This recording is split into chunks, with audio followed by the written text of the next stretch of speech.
As it started to whittle down to the nitty-gritty, I mean, you can pinpoint it, just the heartbreak on the girls' faces as soon as the last point fell. And, I mean, that's just the only way really to describe it, just absolute heartbreak. What effort was there on the court tonight? I felt like we battled hard. Catawba is a very, very scrappy team, so anytime you play them, you expect a lot of volleys and a lot of rallies, not so much necessarily quick points here and there.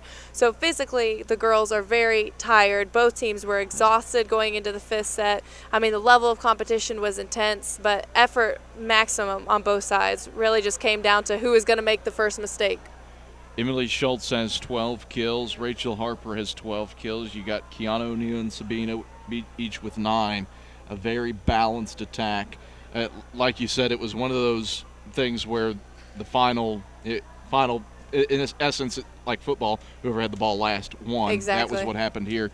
But with that balance, you still had success. What was the key there? I mean, spreading an offense against a scrappy team is the best offense you can run against someone you know who is defensively strong. They are a very good team, like I said, and you're setting your hitters up to fail if you continually set the same person time after time after time. A spread offense is very successful against a scrappy team.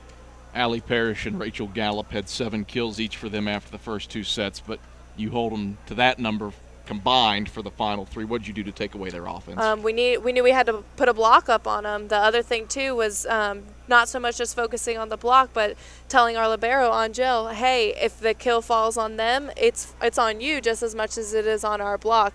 They're great hitters. They can see the block, and so more often than not, they have every capability to hit around the block. So that responsibility also falls on our defense. You are not out of the SAC. The race for the final spot in the SAC tournament just yet. Anderson lost to Newberry earlier tonight in 4 sets. Now you have to go out and defeat Wingate tomorrow afternoon at 2 p.m. Yep. Obviously an emotional contest. Wingate, top team in the league. It's doable. We've seen it done this season before by a couple of teams. What's it take to A, regain your emotions, and B, knock off the Bulldogs? I mean, as hard as this loss will be devastating tonight, we can't let it weigh on our spirits tomorrow. I think the best competitive edge we can have on a team is emotional stability. And if we go in already half-hearted and half-defeated because of what went on tonight, we're asking to set ourselves up from failure. And honestly, this year with a team like Wingate, whose record shows that they are a strong, strong team, if you're going to beat them, it's this year, knowing other teams already had. It's not so much a shock as going up against an undefeated team.